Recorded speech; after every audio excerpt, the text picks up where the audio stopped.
Hey everyone, back with another stupid Star Wars theory, because I know you guys just can't wait for the next one. And Trent, do you see that comes out of my mouth? So, uh, uh, I was actually at Star Wars Celebration, and I've been watching the Last Jedi trailer over and over again, along with the Star Wars Season 4 trailer for Star Wars Rebels. And, I've been thinking. I know it's the last season of Star Wars Rebels. Uh, Last Jedi is obviously episode 8. But I think they will intersect in a very interesting way uh, regarding where the climax of the film will take place. So, as we know, Luke is disenfranchised with his own order, with his masters and all that fun stuff. Says it's time for the Jedi to end. The trailer is shot in a way to feature Leia's delight, uh, Ren as the Dark, and then you get this scene where you see a bunch of books surrounded by a woody outgrowth of stuff, and I suppose Rey touches a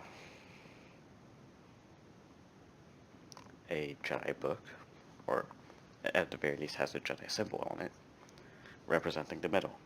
But there's so much more, as as Luke Skywalker says, I believe. Anyways, uh, so let's talk about Rebels for a bit. The fate of Ezra Bridger and Kanan Jarrus, or Caleb Dunn, whatever the fuck his real name is. Those two fuckers. I mean, those two people. Sorry for the language.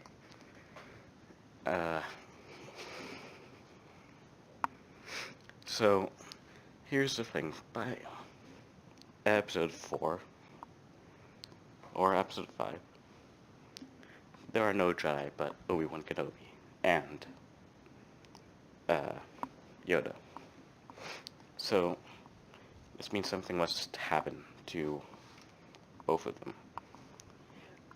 I mean, it doesn't. They can give up the sword and, give up the order, whatnot.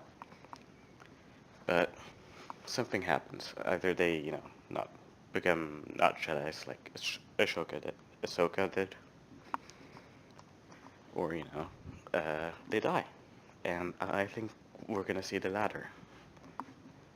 I think I've mentioned previously in another video that I believe most of the Ghost Crew dies, or at least disperses, and that Chopper and Hera are the only ones. I believe that the trailer confirmed that they're shooting for that general direction, but what am I saying? Let's get started from the top. Let's ignore Zeb. Let's ignore Callus. Let's ignore Sabine. Let's ignore Chopper. Let's ignore Hera. Let's talk about the role of the Jedi. And during the panel for the next season of Star Wars Rebels, talking about how Kanan's character grows, Freddie Prinze Jr. Said something to the extent of one of the best.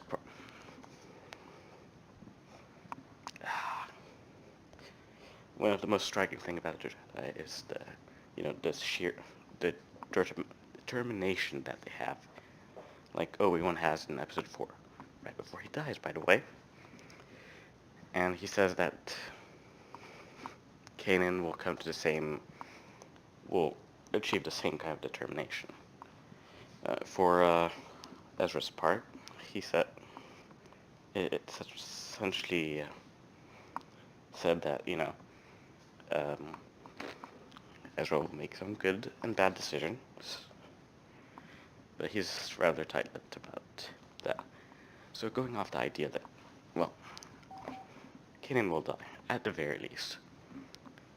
But Ezra, yeah, and they'll probably wiggle something out if they have to. But again, I think their fates are linked. So we'll finally see Lothal again. You know, we'll see Thrawn and his master plan. Rook, uh, the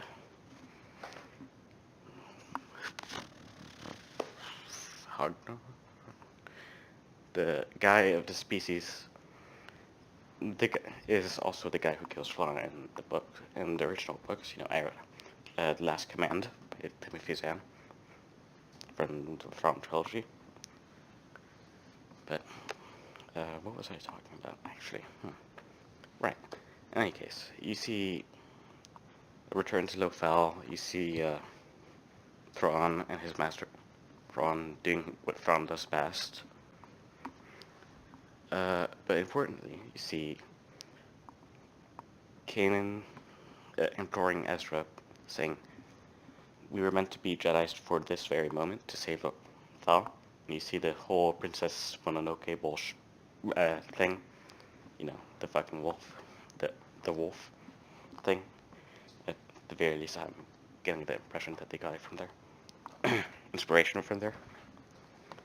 But, you know, sacrificed themselves to save the planet, all that fun stuff. Why isn't it twitching? Oh, there we go. So,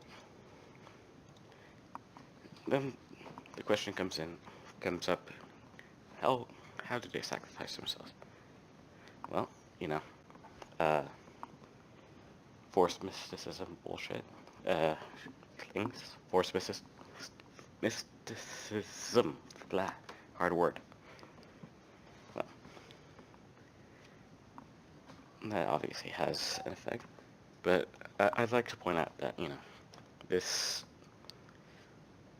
the background of this picture from The Last Jedi looks a lot like something we've seen before, especially as Rebels fans. It looks like the antlers or the outer body parts of, say, the Bendu. You see this? Just, you know, a bit more harder. So, you know, I think this is going to be a bit of a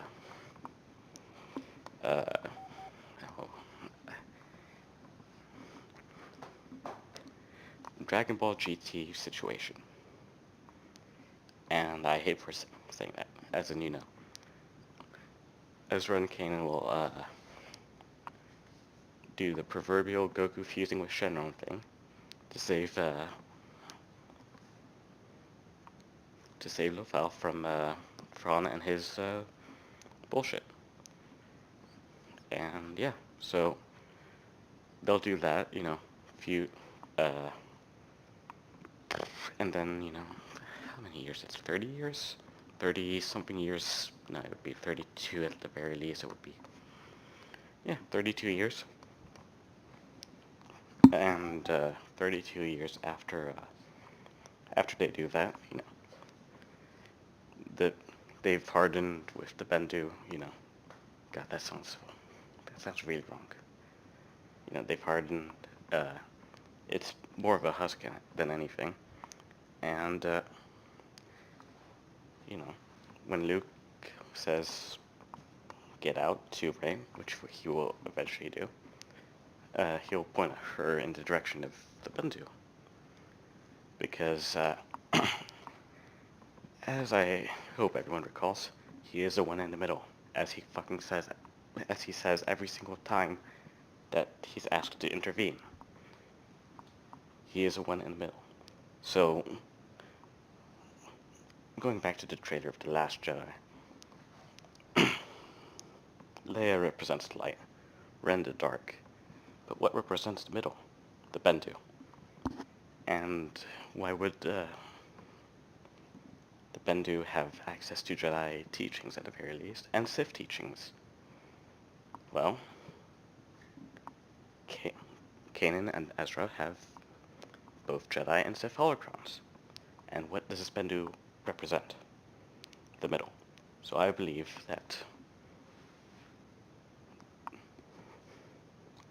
on Lothal, there will be a